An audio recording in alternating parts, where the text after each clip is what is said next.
आज की इस क्लास में हम lesson 4 heat flow and temperature का पार्ट 2 स्टडी करेंगे। इसमें हीट के बारे में और इफेक्ट ऑफ हीट के 3 टॉपिक हम रीड आउट कर चुके हैं।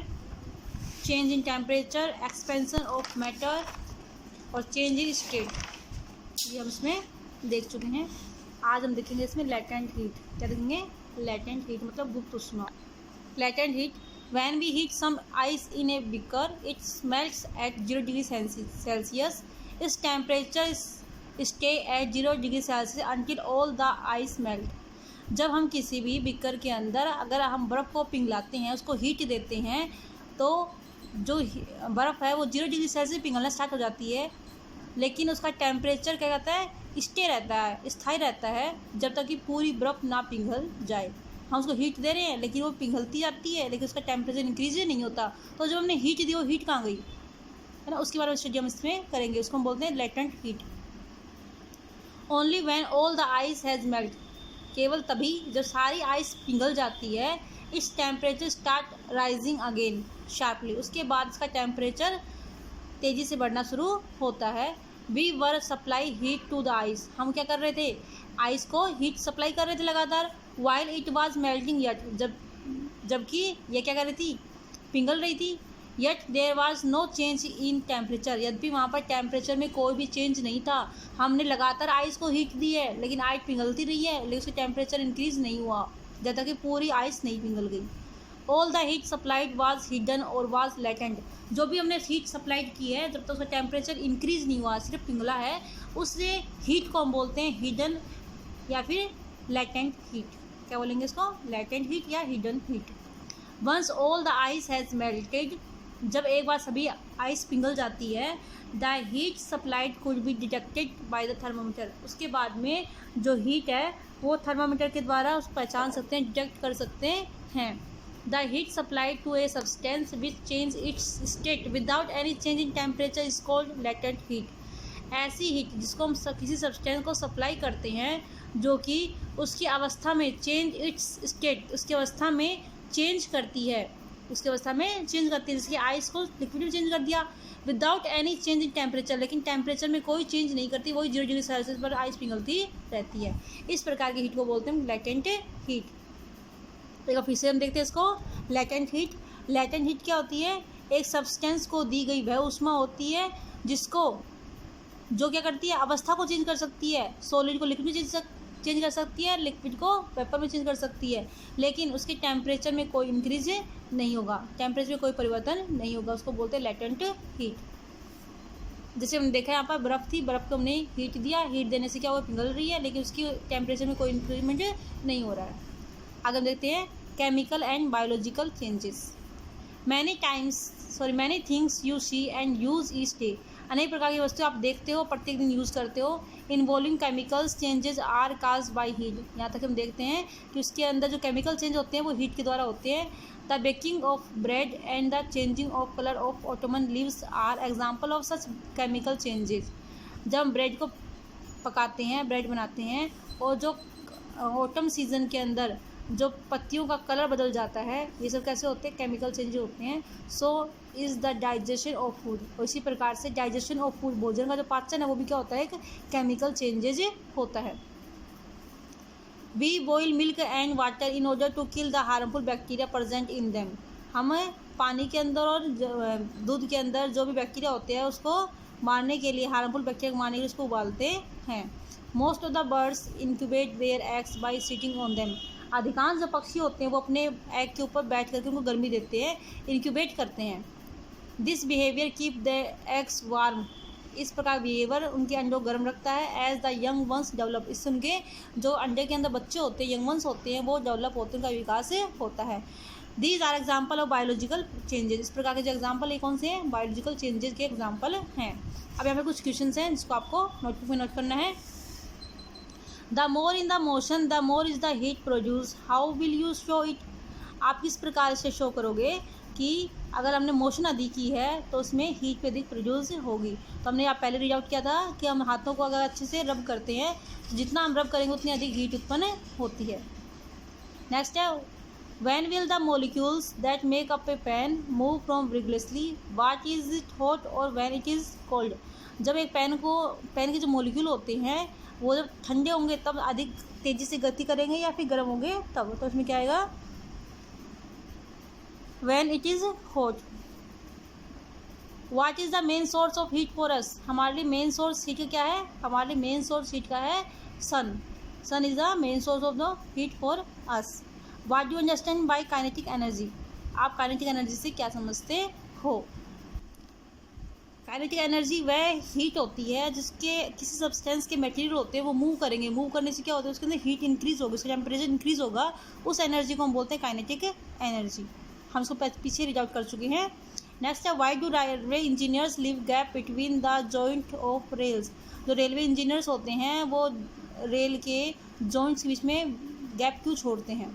तो इसका भी रीज़न साफ सा है कि जब रेलवे धूप होती है, धूप के कारण क्या होते हैं, जो रेल के जॉइंट्स होते हैं वहाँ पर थोड़ा सा बीच में स्पेस होता है. क्यों? क्योंकि जैसे धूप पड़ रही है तो जो पटरियाँ होती हैं उनके जॉइंट्स होते हैं तो फैलना शुरू कर देते हैं.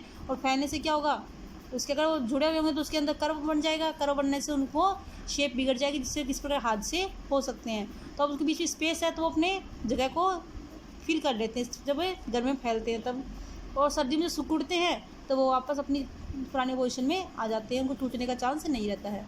इस प्रकार से जो रेलवे इंजीनियर्स होते हैं वो रेल के जॉइंट्स के बीच में गैप देते हैं. Why did early flyers use hot air to fill their balloons. Early flyers होते हैं वो अपने बैलून्स को उड़ाने के लिए हॉट एयर यूज़ क्यों करते हैं? कि हॉट एयर हमें पता है कि हॉट एयर कैसे होती है? लाइट होती है. कैसे होती है? Hot air is light. Then it will be goes upwards. जैसा कि हम जानते हैं कि जो हॉट एयर होती है कैसी होती है? लाइट होती है. और लाइट होने का हमको पता है ऊपर की तरफ जाती है ना. और जब एयर कैसी होगी? कोल्ड होगी तो कहाँ जाएगी? नीचे की तरफ आएगी. वो भारी हो जाएगी, नीचे की तरफ आएगी. तो जो अर्ली फ्लायर्स थे वो हॉट एयर यूज़ करते थे कि हॉट एयर हल्की होती है जो उड़ने में उसको हेल्प करती है. आगे हम देखते हैं इसमें measurement of heat. Heat is measured in units called calories. Heat को जिसके अंदर मापा जाता है उस यूनिट को बोलते हैं हम कैलोरीज. जैसे कि हम मास को नापते हैं ग्राम किलोग्राम में, उसी प्रकार से हीट को मापते हैं उसकी यूनिट को बोलते हैं हम calories. 1 calorie is defined as the amount of heat needed to raise the temperature of 1 gram of liquid water by 1 degree Celsius. अगर 1 कैलोरी को हम किस प्रकार डिफाइन करेंगे? 1 कैलोरी को हम किस प्रकार डिफाइन करेंगे? 1 कैलोरी अमाउंट हीट की वह अमाउंट होती है, वह मात्रा होती है जो कि टेम्परेचर को 1 डिग्री सेल्सियस इंक्रीज़ करने के लिए 1 ग्राम लिक्विड के टेम्परेचर को 1 डिग्री सेल्सियस इंक्रीज़ करने के लिए जितने टेम्परेचर की आवश्यकता होती है उस हीट को बोलते हैं हम 1 कैलोरी. क्या बोलेंगे उसको? 1 कैलोरी. फिर से देखते हैं हम. 1 कैलोरी अमाउंट होती है वह हीट की वह आवश्यक मात्रा होती है जो कि 1 ग्राम लिक्विड को 1 डिग्री सेल्सियस तक टेम्परेचर को इंक्रीज़ कर सके. उस हीट की मात्रा को बोलते हैं 1 calorie. For example from 3 degree to 4 degree Celsius. मतलब कोई लिक्विड या 1 ग्राम उसको 3 डिग्री सेल्सियस से 4 डिग्री सेल्सियस तक में टेम्परेचर पहुंचाना है. तो उसमें जो हीट हमें दी गई है देते हैं उसको हम बोलेंगे 1 कैलोरीज. क्या बोलेंगे? 1 कैलोरी. आगे हम देखते हैं हीट एंड टेम्परेचर. हीट और टेम्परेचर में क्या डिफरेंस है? कुछ लोग मानते हैं कि हीट और टेम्परेचर दोनों क्या है? सेम होते हैं, लेकिन दोनों क्या होते हैं? अलग अलग होते हैं. उसको हम डिस्कस करेंगे यहाँ पर. Many peoples confuse with heat with temperature. अनेक लोग कन्फ्यूज हैं कि हीट क्या होती है, टेम्परेचर क्या होता है. Through both are related but they are not the same thing. दोनों कुछ संबंधित तो हैं लेकिन एक चीज़ नहीं है. The fact is that heat and temperature are measured in different unit. इसका मेन फैक्ट क्या है? जो हीट है और टेम्परेचर उनको जो मेज़र करने वाली यूनिट है वो दोनों क्या अलग अलग होती हैं. Which show that the both are not the same. ये समझाती हैं, दर्शाती हैं कि दोनों सेम नहीं है. Heat is measured is unit called calories. Heat को जिसमें यूनिट में मापते हैं उसको बोलते हैं कैलोरी. जबकि टेम्परेचर को जिस यूनिट में मेजर करते हैं उसको बोलते हैं डिग्री सेल्सियस. क्या बोलते हैं? Degree Celsius. Another indication that heat and temperature are different is that the same amount of heat produce different temperature change in different substance. अलग अलग सब्सटेंस के अंदर अलग अलग टेम्परेचर को प्रोड्यूस करने के लिए अलग अलग मात्रा में हीट चाहिए होती है. सेम हीट चाहिए होती है, sorry. The same amount of heat produce different temperature. मतलब हमने 2 मटेरियल ले लिए, एक लोहा ले लिया, एक कॉपर ले लिया, ठीक है. अगर हमने सेम हीट इनको दी है तो इनका टेम्परेचर दोनों क्या होगा? अलग अलग होगा. किसी का टेम्परेचर ज़्यादा होगा, किसी का कम होगा.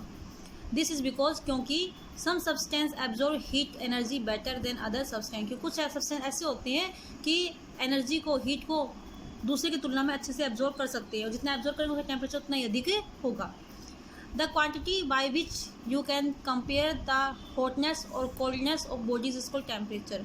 वह क्वांटिटी जिसके द्वारा हम किसी सब्सटेंस के हॉटनेस और कोल्डनेस में कंपेयर कर सकते हैं उसको हम बोलते हैं टेम्परेचर। क्या बोलते हैं उसको? Temperature. On the other hand energy transferred from one body to another due to a temperature difference. मतलब किसी टेम्परेचर डिफरेंस के कारण हम एक बॉडी से दूसरी बॉडी में हीट ट्रांसफ़र कर सकते हैं। मतलब यहाँ पर हमने मान लो एक यहाँ पर गर्म वस्तु ले रखी है, ठीक है, यहाँ पर दूसरी ठंडी वस्तु ले रखी है, तो थोड़े समय पश्चात क्या होगा कि जो ठंडी वस्तु वो भी क्या होगी, उसमें हीट ट्रांसफ़र हो जाएगी और वो भी क्या हो जाएगी, गर्म हो जाती है। तो इसी प्रकार से energy transfer from one body to another due to temperature difference. एक ठंडी वस्तु एक दूसरी गर्म है, दोनों में टेम्परेचर डिफरेंस है, तो जो टेम्परेचर ज़्यादा है वहाँ से कम की तरफ हीट फ्लो होगा। Between them is called heat, उसको बोलते हैं हीट। नेक्स्ट है specific heat. A measure of the heat absorbing ability is called specific heat. A measure of the heat absorbing ability is called specific heat. Heat का जो माप है जिसमें उसको एब्जॉर्ब कितना किया जाता है, उसकी एब्जॉर्बिंग एबिलिटी कितनी है, उसको हम बोलते हैं specific heat. The specific heat of a substance is the number of calories needed to raise the temperature of 1 gram of the substance by 1 degree Celsius. Specific heat वह हीट होती है, a substance को एक कितनी calorie देते हैं, कितनी calorie आवश्यक होती है उसका 1 ग्राम सब्सटेंस को टेम्परेचर इंक्रीज़ करने के लिए, 1 डिग्री सेल्सियस टेम्परेचर इंक्रीज़ करने के लिए कितनी मात्रा में उसको हीट आवश्यक होती है, उसको बोलते हैं, उस नंबर ऑफ कैलोरीज को क्या बोलेंगे हम, स्पेसिफिक हीट। मतलब 1 ग्राम सब्सटेंस को 1 डिग्री सेल्सियस इंक्रीज़ करने के लिए कितनी कैलोरीज हीट की आवश्यकता होती है, उस स्पेसिफिक हीट को उस हीट को बोलेंगे specific heat. Different substance have different specific heats. अलग अलग सब्सटेंस अलग अलग प्रकार की हीट रखते हैं, स्पेसिफिक हीट रखते हैं। The specific heat of water has a value of 1। Water की जो स्पेसिफिक हीट की वैल्यू है वो 1 है। The specific heat of copper has a value of 0.093। Less than 1/10 of a calories would be needed to change the temperature of 1 gram of copper by 1 degree Celsius। मतलब water की तुलना में जो copper है उसको 1 चेंज करते हैं, water की तुलना में जो कॉपर है उसकी 1 डिग्री सेल्सियस को इंक्रीज़ करने में, चेंज करने में हमें उसकी तुलना में 1/10 कैलोरी यूज़ होती है। Food have a calorie value because when they are burned either inside or outside their body they release heat energy। Food के अंदर क्या होती है, कैलोरी होती है। क्या होती है, कैलोरी, क्योंकि जब भी भोजन को शरीर के अंदर या बाहर जब भी वो बर्न होता है तो हीट रिलीज करता है। How much heat they give of is indicate by the number of calories they contain. कितनी मात्रा में वो हीट देगा यह उसके ऊपर डिपेंड करता है कि उसने कितने नंबर ऑफ कैलोरीज अपने अंदर रखा है। There is one big difference however food calories are really kilo calories. यहाँ पर एक बड़ा सा डिफरेंस है, जो फूड के अंदर जो कैलोरीज होती है उसको हम बोलते हैं kilo calories. 1 food calories written with capital C. Food calories को हम कैपिटल सी में डिनोट करते हैं, जबकि कैलोरीज को हम स्मॉल सी में। Is equal to 1000 calories just discussed. These calories are written with a small C. जो कैलोरीज होती हैं उसको हम स्मॉल सी के अंदर दिखाते हैं, जो किलो कैलोरीज होती है फूड के अंदर उसको कैपिटल सी के द्वारा शो करते हैं। तो बेटा इस क्लास में इतने करेंगे, नेक्स्ट क्लास में आगे के देखेंगे। और इसी क्वेश्चन आंसर आपको नोटबुक में नोट करने हैं, ये वाले क्वेश्चन आंसर। ओके बेटा, थैंक यू।